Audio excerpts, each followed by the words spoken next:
that we are live to Facebook now at this point. And just wanted to say good morning and happy Sunday to everyone. This is Office Hours on our study of the book of Job, week number 4. Of course, if you've missed any of our previous weeks, you can find those on YouTube or on the Facebook group, Office Hours group. But we are pleased this morning to be joined by a distinguished guest. I'm Chris Holmes. I'm the scholar at residence at First Presbyterian Church of Atlanta. And who are you, Brennan? I'm Brennan Breed. I am Associate Professor of Old Testament at Columbia Theological Seminary, and I'm also a theologian in residence at First Presbyterian Church in Marietta in Georgia. But we are beyond pleased to welcome one of the most distinguished scholars of the Hebrew Bible who is working today. That is Choon-Leong Seow, who is presently the Vanderbilt Buffington Couples Chair in Divinity, Distinguished Professor of Hebrew Bible. This year is also teaching at Emory University. This past year, one university cannot contain the creativity and teaching explanatory power of Choon-Leong Seow. He's also well known for writing one of the best grammars of biblical Hebrew, but as he will tell you, he's much more interesting than that. One of the most important works on Job in the history of scholarship on the book of Job was published several years ago. That's Professor Leong Seow's commentary on Job chapters 1 through 21. That's part of the Illuminations series that he also edits. He was also instrumental in creating the Encyclopedia of Biblical Reception, the EBR for De Gruyter Press.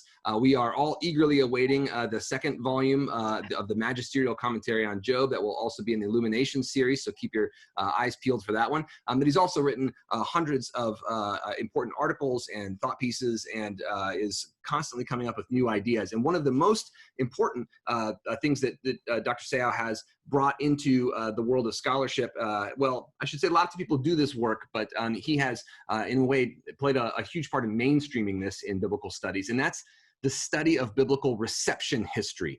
So instead of just looking at original ancient contexts, looking at the ancient world and what the text might have meant to its first authors or readers and so on, Professor Seow has built this system for studying what he calls the history of consequences. That is, what have texts done? How have they produced readings and understandings, not simply just been received? So this is fascinating work, something that whenever he publishes something, everyone is looking through it to see the cool pictures and amazing stories of what these texts have done.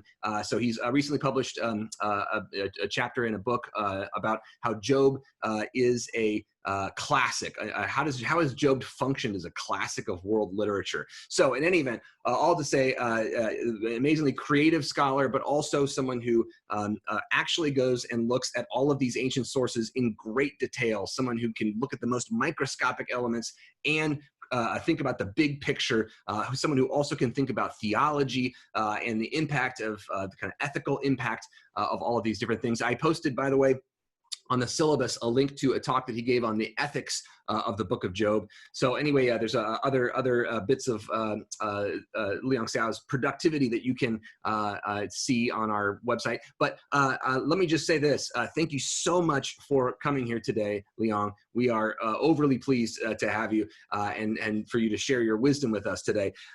But let me just start. We usually start by asking our guests to share with us just a couple of presuppositions, hermeneutical presuppositions or theological presuppositions, simply to just give all of us a feel for the perspective that you tend to bring with you as you interpret biblical texts. So thank you again for coming and enlighten us.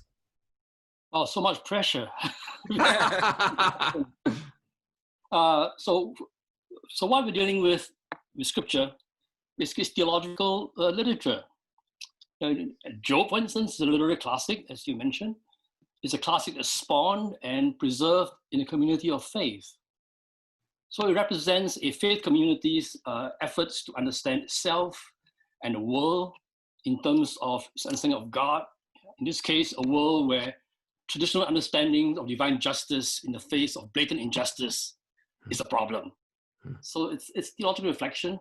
And this is not just an ancient artifact. It is a literary point of conversation, a spirited conversation that transcends time and space and the readers invited to join in this conversation that has many, many voices. So we are invited to participate in it. So it's an ongoing conversation, not just an ancient artifact. Yeah, and one of the images that you have used to great effect in talking about this history of interaction with the biblical text that is also a part of it has been about Chinese painting. I wonder if you can share your generative image about that. Yeah, so I mean, you've seen Chinese landscape paintings before in Chinese restaurants, I'm sure. And you typically have Chinese painting with one stamp or two stamps. Well, I saw this whole thing came to me when I was in the museum in Taiwan, and I saw a painting that has like 40 different stamps and writings, that they're all over the place. And what I've discovered is that in Chinese landscape paintings, the value of the painting does not reside in the original. What did the artist intend? But rather in a conversation that's taken place over centuries. And even conflicting points of view, and they're all part of this conversation. Yeah. And a viewer cannot say, oh, I'm going to disregard all the latest stuff and only go to the original. Mm-hmm. There is no original to look at. See, you cannot dismiss the history of conversation. And those famous landscape paintings, those stamps on them are like signatures from other people who have witnessed it or owned it, but also like poems people write when they see it that it brings up in them. And that's all a part of what you see when you see these landscapes. So you can't go back to the original one or disregard that. It's just so fascinating. And the conflicts preserved right there in a painting. Yeah, that's so fascinating. I when you said that the first time, I was like, well, it blew my mind. I had seen the stamps, but I did not know that they were part of this cultural conversation and generations-long conversation about the work, and that we all participate. And it's a great metaphor. It's been something that sticks with me when I think about biblical studies. So thanks so much for sharing that. Today, just to catch everyone up, we are continuing our study of the book of Job. As we talked about the first week, the book of Job begins with a prologue, a kind of a folk tale almost like literature, and ends in that same way. We'll get to the folk tale ending next week when we talk with Dr. Safwat Marzouk from AMBS. But so that first couple of chapters really opens up one big question, which is, does Job worship God for nothing? For no reason, for no purpose, for no cause? Is Job trying to get something out of God or not? What's in Job's heart, as Dr. Seow often says, is the big question of the prologue. But then we shift really with the shift to the wisdom dialogue in chapters 3 that goes all the way through to really chapter 27. And it's a 3-round dialogue where Job and his friends start to speak. Dr. Carol Newsom shared with us some thoughts about how this kind of dialogue works in the ancient world. One really important thing for us, we left off with chapter 23 last week when we talked with Dr. Brent Strawn about Job's speeches and his own message in the book of Job, and some of the forensic language, right? The kind of language of Job wanting to take God to court, but also the message and themes about a mediator and a kind of arbitrator that Job keeps touching on. We ended with chapter 23 where Job says, I really want to sue God in court and have an actual conversation and get to and God would listen to me. But then again, it kind of tails off and he says, but how can that happen? And so on. The last cycle of dialogue is crucial for biblical interpreters. But just to point out, it's really confusing. That is, in chapters 24 through 27, you get a third cycle of dialogue where Job and his friends speak, but this time, the cycle seems to break down. So Job seems to speak in ways that sound a lot like his interlocutors, his friends, and his friends, some of them, they kind of disappear. And Zophar's third speech actually doesn't exist at all. So some biblical interpreters have said maybe somebody was carrying like the sheets of paper for the third cycle, and they fell down and they all got scattered, right? And they put it back together wrong or something. As Dr. Seow taught me, that probably didn't happen in the ancient world. This seems to be kind of a breakdown of the dialogue itself, unlike other ancient Near Eastern texts that have these wisdom dialogues where the person ends up being somewhat slightly comforted, and there is kind of a meeting in the middle. There's no meeting in the middle here. Job begins to maybe mock his friends or speak in ways that kind of break the dialogue. He's trying to break the dialogue down because it's not helping him. It's getting worse, actually. The friends start getting more and more upset with him.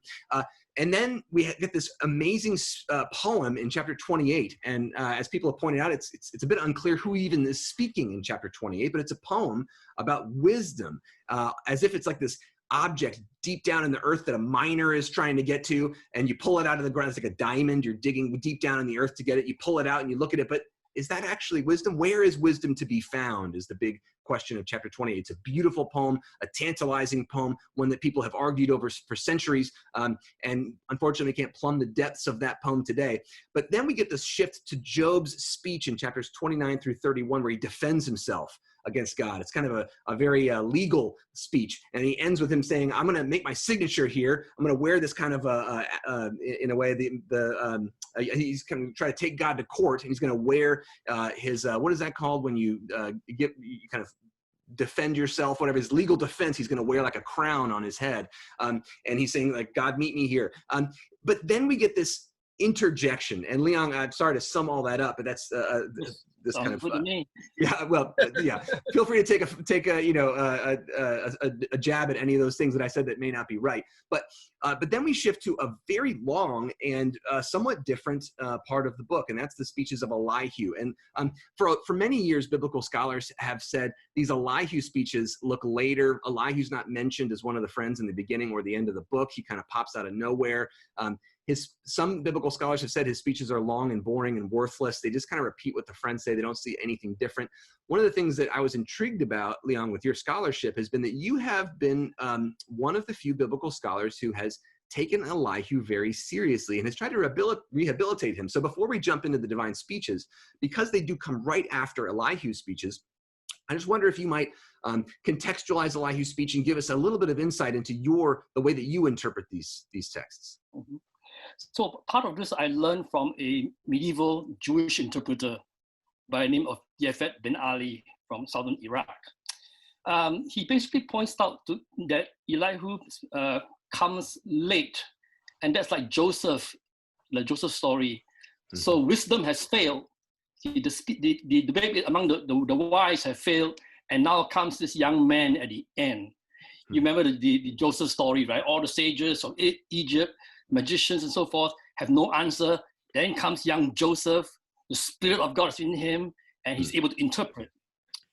And in the book of Daniel, same thing. You've got all the sages and so forth, and they fail, and comes young Daniel to solve the problem. But Yefet says it's like that here too. And so looking at this seriously, the two speeches, the Job speaks has two monologues before Elihu, and one monologue, as the text has it, ends with that poem you mentioned, where is wisdom to be found? Mm-hmm. And then the second speech, which is a judicial complaint, Job ends by saying to God, you answer me. Well, Elihu begins by saying, wisdom is not to be found, it's what God gives you by the Spirit. And then he says, God will not answer you directly, I will answer you, because human beings are too small. See, so from the literary point of view, it makes perfect sense. Wisdom has failed, and now comes a need for revelation.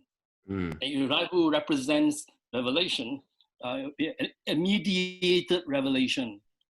Now, there are two traditions of revelation in the history of Israelite religion. Traditions that are continuous with the larger Canaanite religious milieu. One tradition is revelation. It's called Elistic tradition, revolve around the god El, high god. El reveals only through intermediaries, that is with prophets or intervening in gods or dreams and vision. Okay. Well, this is what Elihu's an intermediary. He sees the dreams and vision. His name is Elihu. He's son of Barak El. So all of these suggest mediated revelation of the El tradition. Mm-hmm. And is it a coincidence then that the next speech is the other tradition, namely the tradition of direct revelation? How? By storm theophany. And exactly this is what you have, you see. So the second revelation tradition replaces the first one. Elihu's mediated revelation is insufficient, and therefore comes a direct revelation. So to me, from a literary point of view, from the standpoint of history of religion, Elihu is indispensable. He prepares the way, as it were, for Yahweh to come. Now, had Yahweh come immediately after Job's lawsuit, Job wouldn't have been able to handle it. And so you get this mediated revelation. And is it a coincidence that Elihu's name in Psalms spelling sounds like Elijah in Hebrew? Interesting. Yeah, the mediator, right? So all kinds of interesting literary connections. So we mustn't dismiss Elihu's speeches. See, and their tradition for modern scholars, Elihu, he's this young guy, new PhD. He comes along, he dismisses senior colleagues. No, I know no one like that. And he speaks pompously and so forth. But in Jewish interpretation, Elihu represents the most important human voice in the debate. Wow. And Calvin says he represents the voice of God in some ways. Wow. Which is why he's not rebuked at the end. See, he's not rebuked at the end. He was not wrong. Right. So, and in a way, if we dismiss him too quickly, then we're dismissing us, the people who want to speak about God. Yeah, and there are things he says that anticipate what Yahweh will say directly. Wow. So I definitely feel like I'm swimming in the deep end right now with y'all, you two as a New Testament scholar. But just to make sure, let me check for understanding. Yeah. Is it right to say that Job's friends represent in some way or another the proverbial wisdom that is by observation? The book of Proverbs isn't special revelation. It sort of says, look to the world and you'll see wisdom. You'll see the right way to live. Right. And then Job in Job 28 says, man, where can wisdom be found? It is besides us. It's outside of us. It's somewhere very deep in the earth. Nobody can see it. And then we have Elihu, who speaks and offers what you said, mediated revelation through the Spirit. He talks about, sort of being filled with the Spirit and then having access to wisdom. Right. And then so that would be a second form of revelation. And then this third form of revelation is sort of direct, unmediated encounter with God through a storm cloud. Okay. So Elihu, in a sense, represents the prophetic tradition. They are mediators who speak in dreams and visions. And even that is not adequate. Right. Now comes direct revelation. Yeah. That's a great point. So it's almost like we exhaust all the possibilities of the theological tradition before we resort to just, God, can you please show up and fix this? Of course, God show up and fix it? That's another question. But that's really important. Yeah. The friends are kind of wisdom tradition. Elihu is in many ways the prophetic tradition, or we can even think in terms of like Sinai or something, right? Like God's going to like speak to you and tell you what to do or tell you the things to do. And if that worked for Job, if Moses worked for Job, then Elihu would work for Job. Right. Revelatory as it is still not adequate. Yeah. Because Job's case is so strange, so outside the norm, and so on. So not to dismiss prophecy or Moses, but to say not everyone can just read Moses and say, great, this works for me, right? That there are liminal cases. Yeah. Mm-hmm. Wow. So then we move to the divine speech, and in chapter 38, Elihu kind of finishes his dissertation, as we might say, a young upstart scholar. In chapter 37, he finishes his defense of the dissertation, but Job doesn't respond. We get a break in the form here. If it was still continuing with the wisdom dialogues, we would expect Job to speak back, but instead God interrupts in a storm. And Leong, you mentioned a theophany, which is the kind of biblical studies word for when God shows up, for lack of a better word, in the flesh. When God shows up in the physical world, things tend to explode. God is a powerful, unbelievably powerful source of energy and also sometimes judgment. When God shows up, there was windstorms and lightning and earthquakes and mountains start to melt.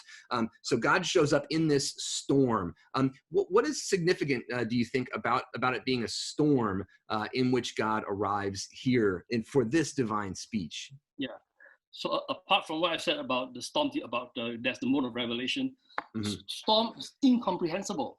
Wind is incomprehensible, not fully comprehensible. It can veer at any time. So it represents the God's free presence, and cannot be contained. Right. And does not necessarily make full sense. Yeah, it seems to me like when I hear some Christian, not all, but when I hear some Christian theologians talk about God and storms. It sounds like, like Katrina. You heard some conservative Christian theologians say things like, well, God sent this storm to punish. But it's just to say storms aren't always punishing things. They can be, it's creative chaos in a way, and destructive chaos altogether that is kind of God's sovereignty. Mm-hmm. So the creation and destruction. Yeah. Yeah, it seems like creation and destruction are important. All of it certainly represent divine presence. Yeah. That is not fully understandable. Mm-hmm.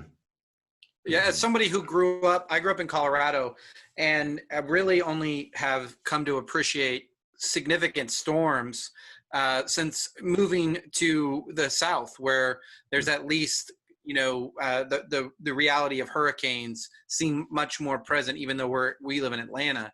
And this, your language about it's completely uncontrollable. And even thinking about weather predictors who, are trying to say this is when the hurricane is going to make landfall. This is when and where it's going to happen.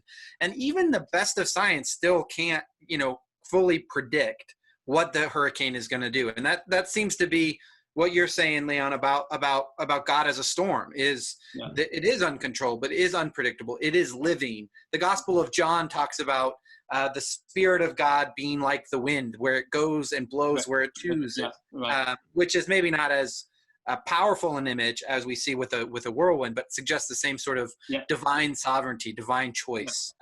Exactly. And it seems too like God is showing up here in this theophany of a storm and so on.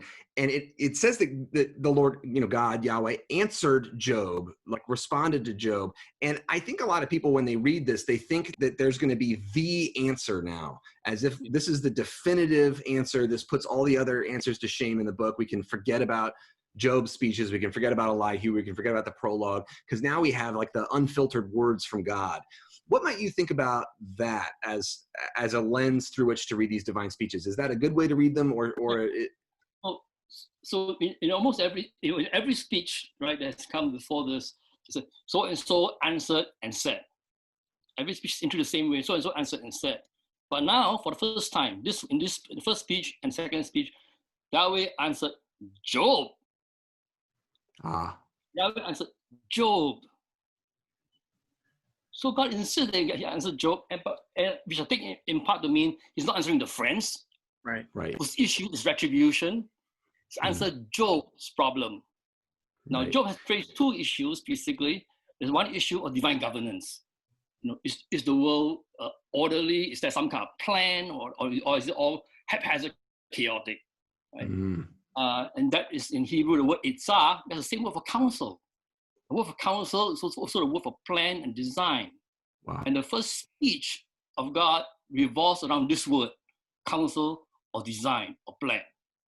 And then the second speech revolves around the other issue that's at the heart of Job's problem, mishpat, which is justice.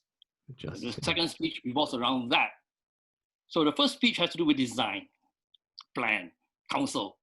Second speech has to do with mishpat. But mishpat doesn't just mean justice. That's how Job used it. Mishpat also can be used in the sense of jurisdiction, prerogative to judge. See, that's not what Job's talking about, but that's what Yahweh is talking about. See, your mishpat is not necessarily my mishpat. If you try to restrict my mishpat, see, you try to restrict my jurisdiction, do you have jurisdiction over all of these? So those are two issues for Job, and Yahweh answers them. So the first speech has to do with itzah, which is plan or design, which is an interesting term because he starts off then with the answer with this architectural metaphor. See, and for to build anything, including the world, you need a plan, a design, and wisdom. See, so he starts there. You see, and in fact, the entire speech revolves around this intelligence, this plan, this design that God has. And what's interesting about all of this is that when he starts his speech in chapter 38, 4 to 18 is the first part of the speech. The whole speech is intricately designed, poetic. So he doesn't just talk about design, he performs design through poetry. Yeah. Wow. Through the poetry. And then after so that is cosmos. 4 parts, it's very intricate design. You see different parts fitting together. It then follows with phenomena, storm and so forth. And try as I cannot figure out a design for that section. It dawned on me, well, the point is phenomena. You cannot have design. And so rain comes at any time, wind comes at any time, and so forth. And then the last part of this first speech is the animal world and so forth. And there are 7 stanzas, perfectly designed. But smack in the middle is undesigned, you see. So design and undesigned go together in terms of the way God runs cosmos. It's beautiful. Wow, that is a cool way of structuring these, and also pointing out that many Christians want the answer to be, oh, there is a perfect plan that God has planned out in advance that you can't question, you can't do anything about, you have no part to play in it, kind of reducing human agency in many ways. Just get with the program and just take whatever God gives you, kind of a stoic way of thinking about it maybe. But what you're saying is that the God points to certain elements of the cosmos and says, hey, there's chaos here. There is unpredictability. I have created a system that is well ordered, and some of that ordering is actually allowing some kind of play or freedom. So God doesn't necessarily send Katrina, but God has created a weather system that allows for the possibility of newness, unpredictability, of some disorder within a system of order. Is that? Yeah, and it's almost smack in the middle of the entire first speech is this idea of God bringing rain at a place where there's no human being whatsoever. Why would they do that? Bring rains and the plants grow and the other things thrive. So it ain't about you. The universe ain't about us. You see, the universe is far larger than who we are. Wow. And the speech points to all the extremities of cosmos, the deepest, the highest, the broadest, and so forth. You see, from a God's eye point of view, it's so huge, but we can only see from a human eye point of view.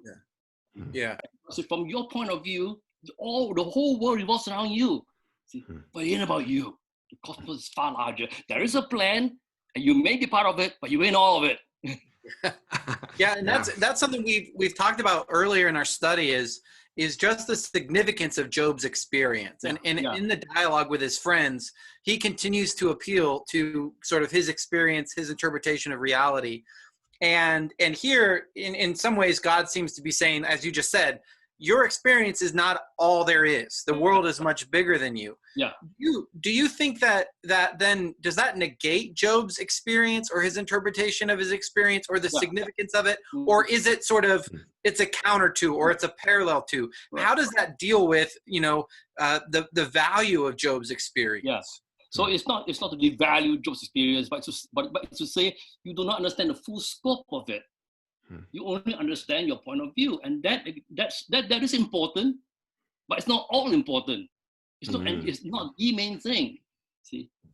Yeah, and so there's a need to kind of take into account other people then too. It's kind of an opening. And to me, the speech starts with God talking about creation as if it's a building, right? This architect and the design aspect that you've talked about, that the whole world is designed as this kind of beautiful building.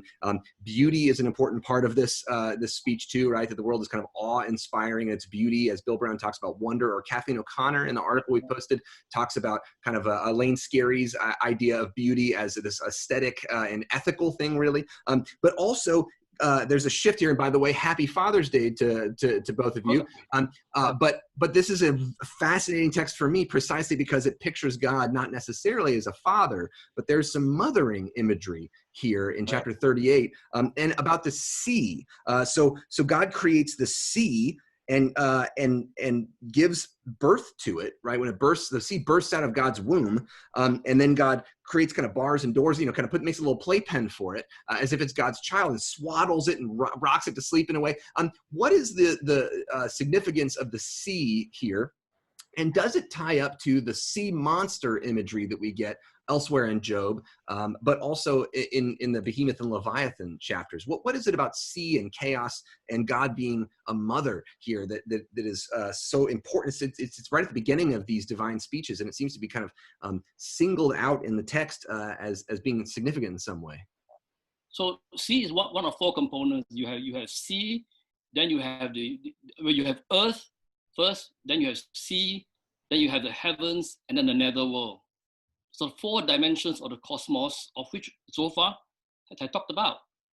And Job, in that speech where he's questioning God, mentions 3 of these dimensions. So C is one of those dimensions, and these 4 dimensions fit in very well with ancient cosmology in the Marduk speeches. See? So the whole world's under control. God controls C. Now the mothering idea and so forth, that's different from what we find.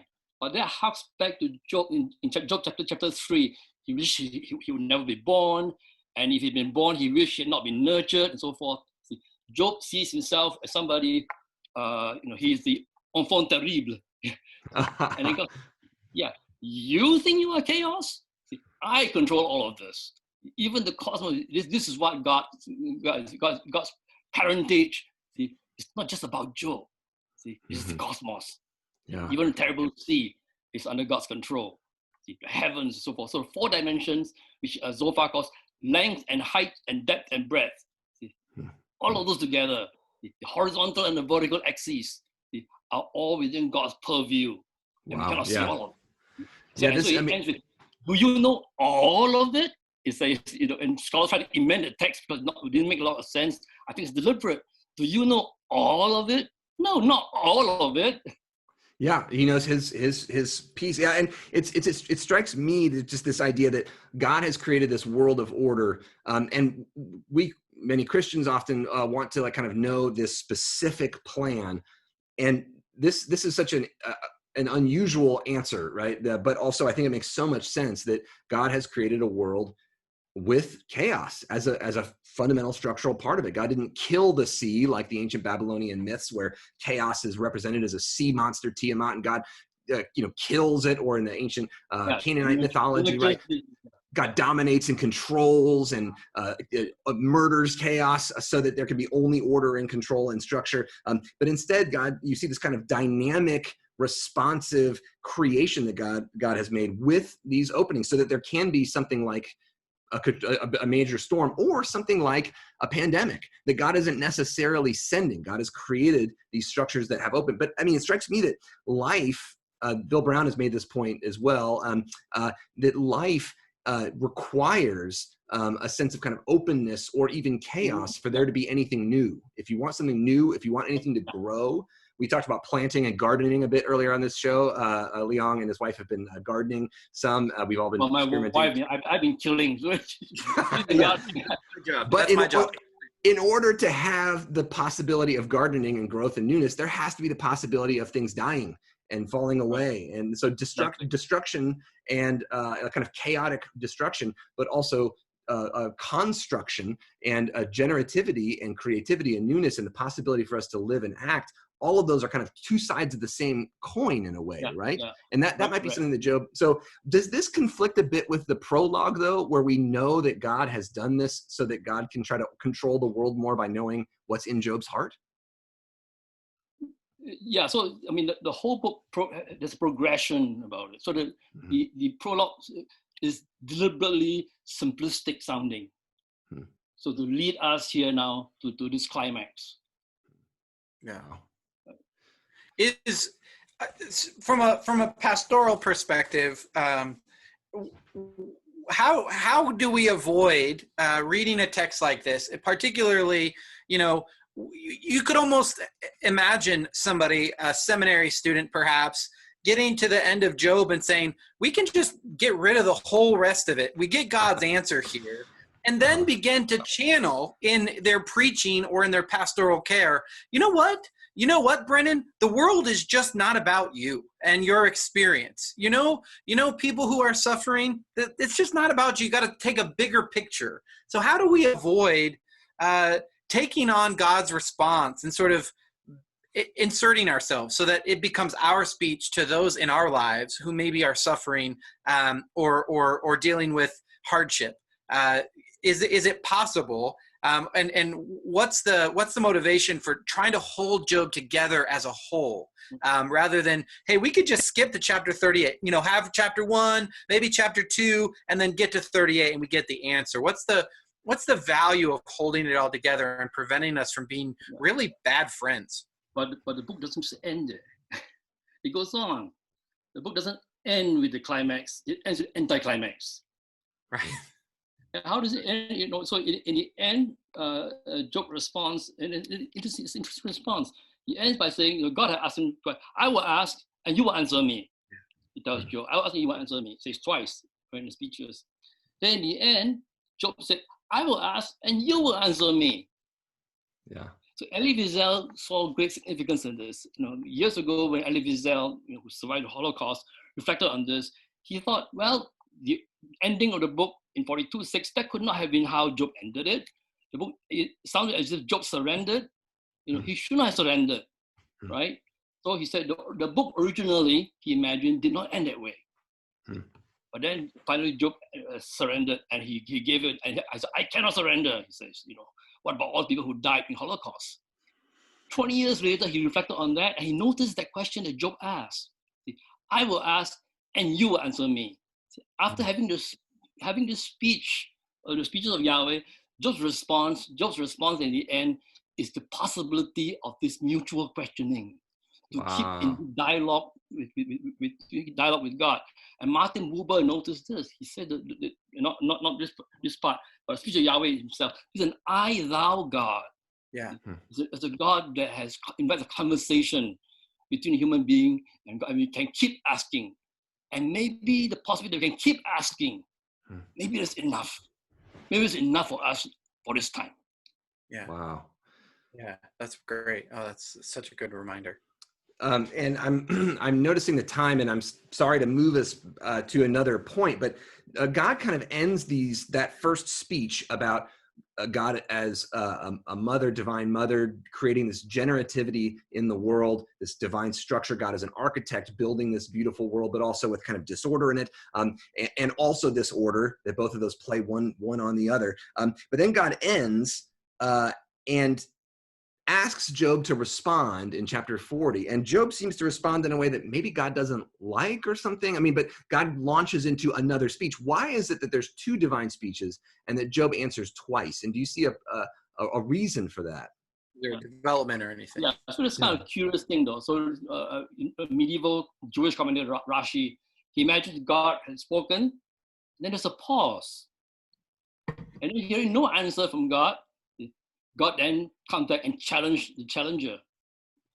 Aquinas said a similar sort of thing, you know, that Job had acquiesced too quickly. Job remains too quite quickly. So God, don't just keep quiet, say something. Yeah, like you want to. You want a real argument. Yeah, right. You have raised this question. I give this speech. Well, so what? Nothing. See, so it's a challenge. But I take Buber's point. I think the point here is an invitation to dialogue. See, the speech is given. It's not meant for you to just shut up. See, say something. Yeah, and Job doesn't say something like enough. Yeah. So Job's response is too deferential. God wants some back and forth. Is that what you're saying? Yeah. Right. So not just shut up. You know, say something. And then so God's the second speech, and then Job responds, and this time Job says, "I will ask, and you will answer me." Yeah. From now on. Yeah, and I do love that part of the first divine speech is to say there needs to be this kind of, I don't know, disorder or like freedom in creation, some like limited within the order itself. And then Job says, okay, I got it. And God says, no, I know that's not enough. I want you to exercise some of that chaos that I was telling you that you have within you. Right. And it's some of that ability to ask questions, even of the divine God of the universe, right? So, but then the second divine speech seems to be somewhat different than the first. It also focuses on animals, but of a different kind. And what's you said the first speech is a lot about order and disorder and counsel and the way that those all work together. And this, how again do you characterize the second divine speech, and what does it have to do with these monsters that we see? So the second speech revolves around the idea of mishpat, which is not justice. Job understand it, justice, but instead of jurisdiction. And so it starts with a poem about about things beyond Job's jurisdiction. You do not have an arm like God. You're not able to control everything. do you have jurisdiction, right, over the cosmos? And then you can start these two animals to illustrate Job's lack of control over these two animals. Now, these two animals in recent scholarship since the 17th century have said this is hippopotamus and crocodile. Yeah, right. It sounds just like a hippopotamus, right? Yeah, behemoth. Yeah, which prompted George Bernard Shaw to say something to the effect, here's Job is suffering and all that. He's coming to God, and God, yeah, but can you make a hippo? There's ignoble irrelevance, say George Bernard Shaw. So these are not just circus animals. In fact, there's a P.D. Barnum in his circus tour of 1851 cited hippopotamus, and said, come and see the great behemoth that Scripture commanded us to see. And don't go to circus to see the hippopotamus. You're not being faithful. God be angry with you. You're violating the Bible if you don't come to P.T. Barnum. Yeah. So these are metaphors of chaos. Yeah. The Leviathan is a mythological creature of absolute chaos, and behemoth is a terrifying force. I'm not going into all detail. So these are not just interesting, strange animals. These are terrifying, fantastical animals that represents chaos, right? And what's shocking is when you read Leviathan speeches, Leviathan is not inimical to God. And in some ways, you cannot separate the terrifying monstrosity of Leviathan with Yahweh. The Hebrew text in 41 is really difficult, and scholars try to fix it so that it all sounds the same, right? So that it's clear, because there are parts in 41 where it's not clear whether the poet is talking about Yahweh or Leviathan. And so scholars try to fix it so that it's always clear who God's talking about. But the point perhaps is that you cannot always distinguish the monstrous and the good divine presence. Wow. Right? So and then when it talks about Leviathan's advance, the language and metaphors used for advance are found elsewhere of divine theophany, fire, steam, smoke. Right. But some 10 terms or so, all of divine theophany. And then in the end, the Leviathan, he is king, just as Yahweh is king. So it's as if the two have morphed together. And as Carol Newsom says, by refusing to domesticate Leviathan, the poet refuses to domesticate God. Wow. In the Persian period, when I believe Job was written, in monotheism, you cannot separate, in Persian dualism, you have good God and bad God. By monotheism, there's only one God who oversees all the world, and that is part of the mystery of God. So here, what we have here is not God, a creature over against God, but a creature that in some sense represents divine power. Wow. Mysterium tremendum et fascinans. And that's partly why we don't want to read the character in chapters 1 and 2, the Satan.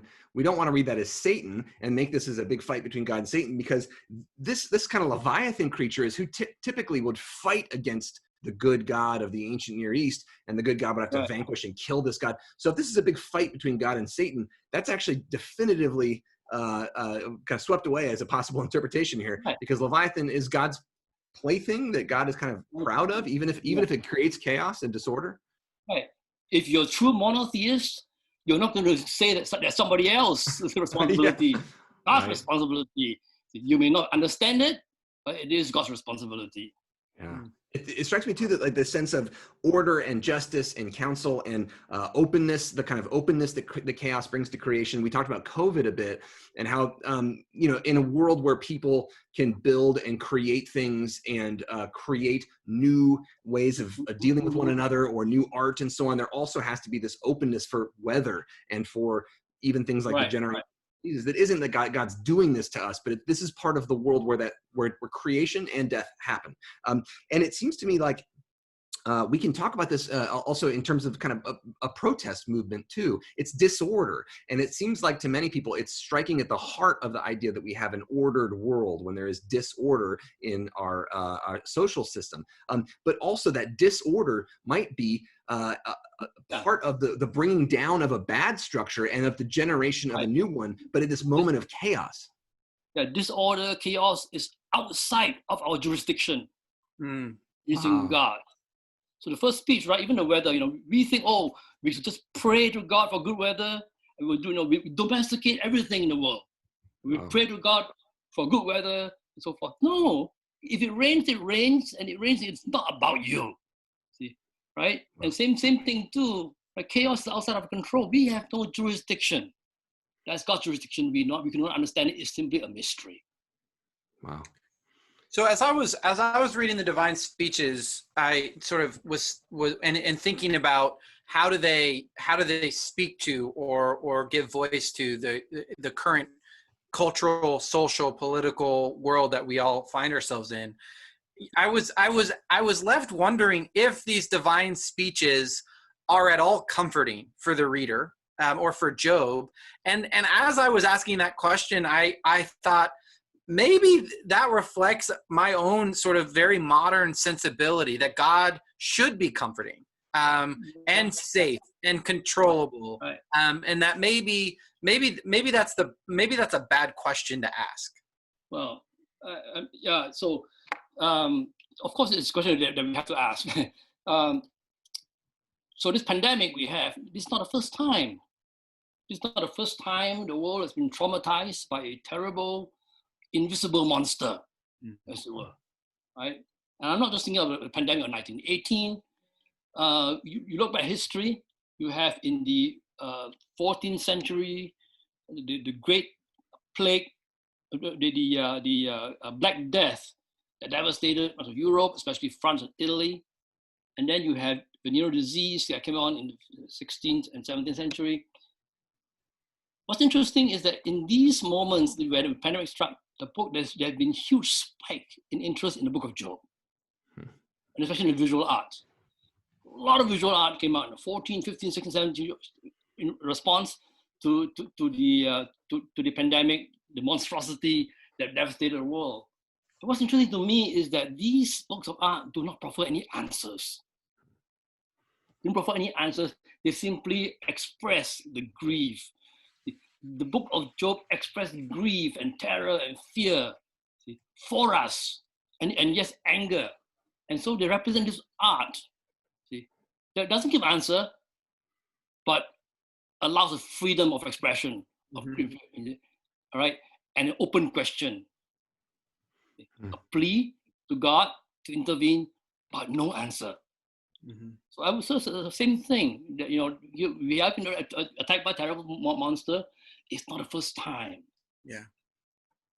From our point of view, it's like this is all everything, but it's not about through history, through time and space. People have experienced terrifying things, and they do not tell the full story of who God is. Yeah. The speeches strike me also. There's a lot in post-colonial criticism about this desire to think that we can control and dominate the world around us, and how that has seeped its way into our theology and into our understanding of the Christian life, and how, if nothing else, the speeches of Job or God's speeches really challenge that, challenge even we could say that the tendency in a lot of societies to control our emotions and control our experience and how we experience the world, that we need to sort of bottle that up and control it. And listening to you talk about Job, God's speeches with Job, it suggests that maybe that's not the point. Maybe the point is to have this open-hearted dialogue, to find ways to lament or to protest, and that the God that we worship and serve isn't afraid of that. If Leviathan is God's plaything, certainly God can handle the whole range of human emotions and human experience. We end up with this wonder at the sublimity of God in the ministry. Yeah. I love that. That's so powerful. I mean, the whole book Yeah. of Job, right, is against any kind of way to domesticate God. Good God acts a certain way because we expect a good God to behave a certain way. Right.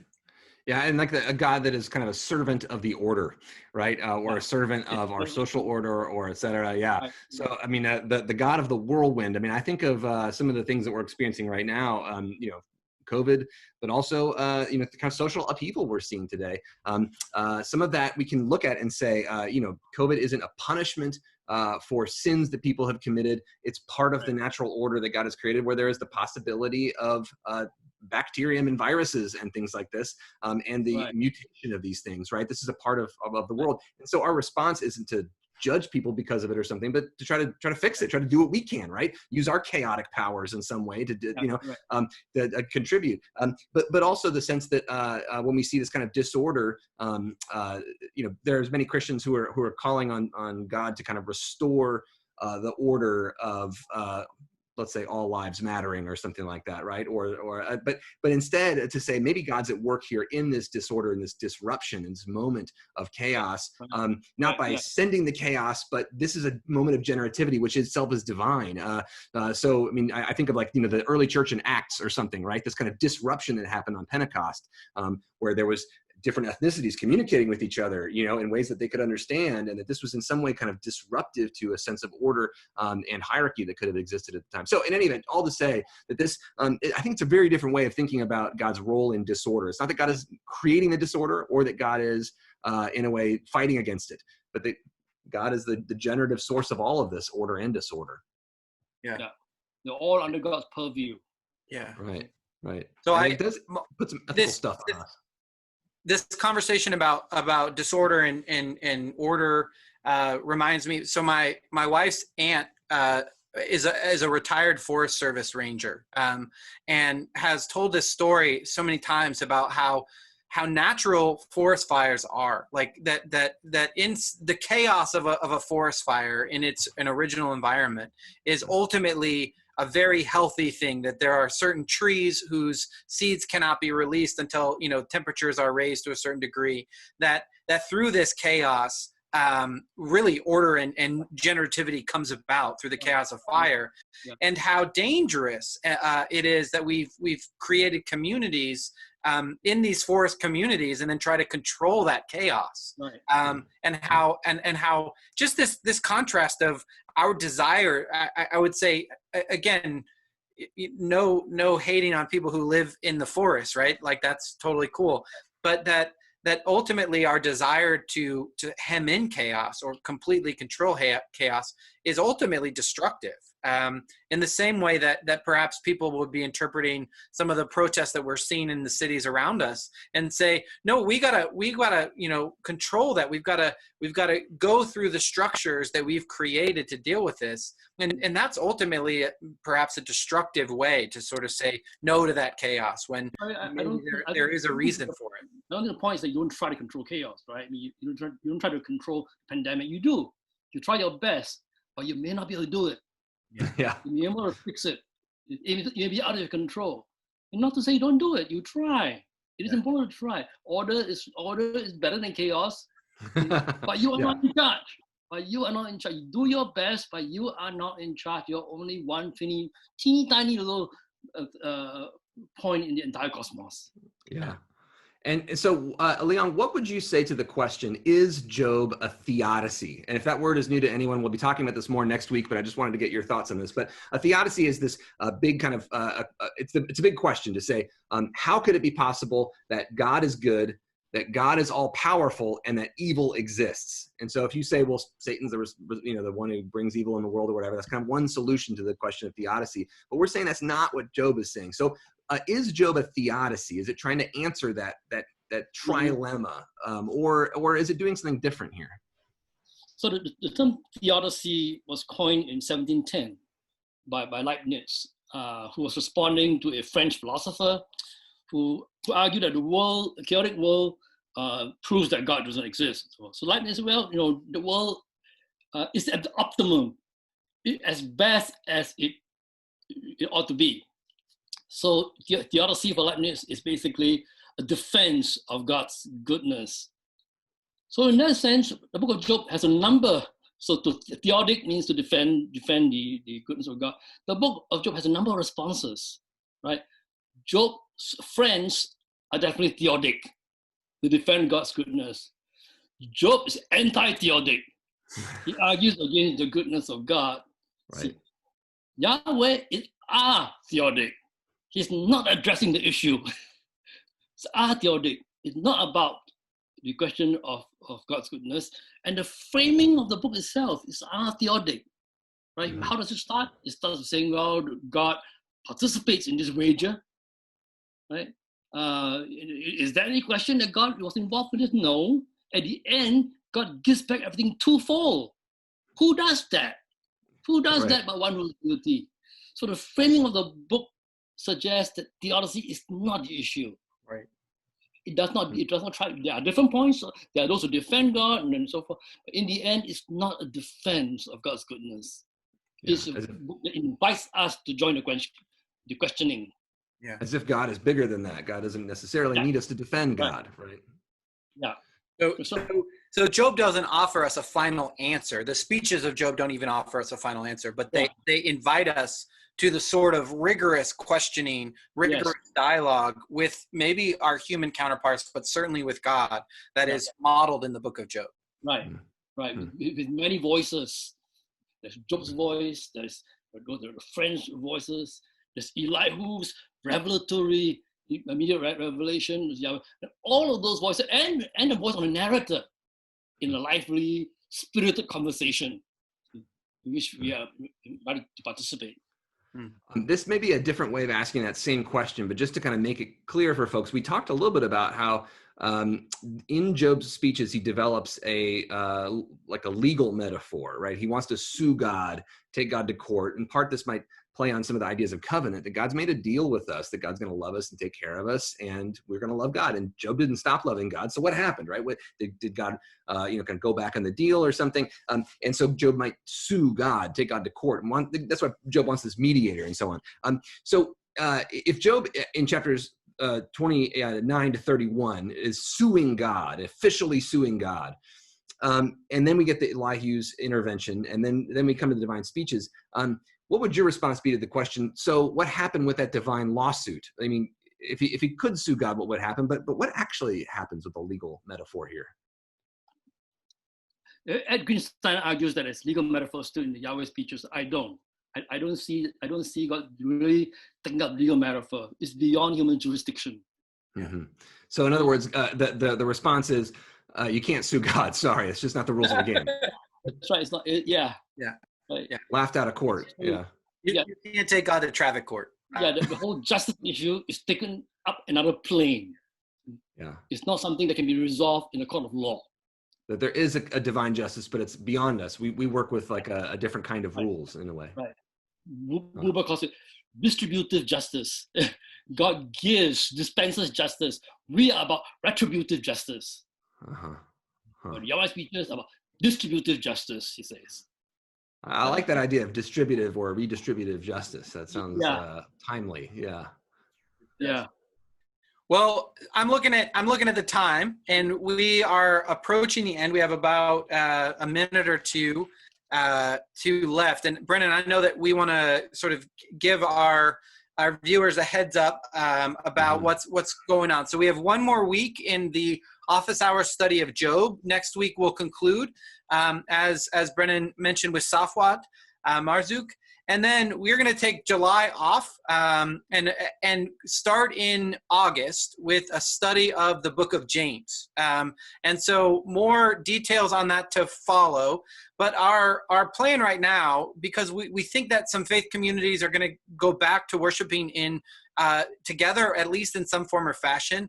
And so we want to be responsive to that. And so our plan right now, Brennan, if I'm reading correctly, we're going to move to a Wednesday evening study in August so that folks that maybe have Sunday morning responsibilities, or maybe people are catching back up with their Sunday school classes, can still do that, but we can continue to serve the larger church by providing educational offerings that can be reused during the week, or people can join us live on Wednesday night. Is that right, Brennan? Yeah, and part of that too is just that we've heard that Wednesday nights are not coming back as quickly as Sunday morning worship. That seems to be where people put in their energy for obvious reasons. But so if there are some people who are looking forward to live Wednesday evening Bible studies and adult education conversations, we're going to provide that. Also, you can continue to just watch these on YouTube or later on Facebook and so on, or watch them and talk about them on Sundays and so on, so that it can still be used for Sunday mornings. It can be used for Wednesday nights. That's our idea now. If you have particular ideas about that, please feel free to comment and just leave us some ideas or email us. We're wide open to hear what y'all are talking about and what you'd like to see. So our idea, July off, come back in August, give us a little bit of a break. And if you have ideas about that too, just let us know. So thanks. And Leon, can I just ask you a final word on Job? Have the final word. Final word, yeah. What do you think we should take away from not only Divine Speeches, but from Job in general?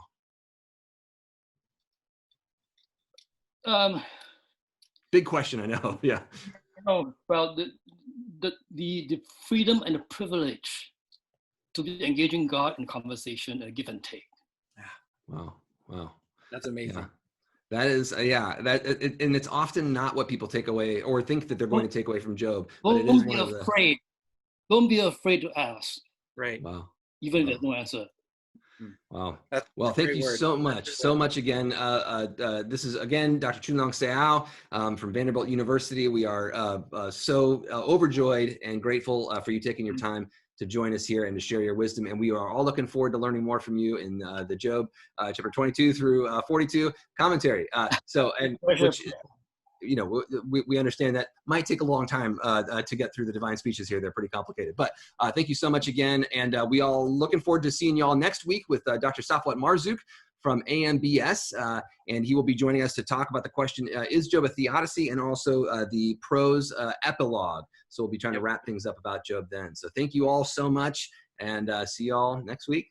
Thanks, everyone. See you later. I'm going to close this up off of Facebook real quick for you. Thank you very much. Bye. Bye.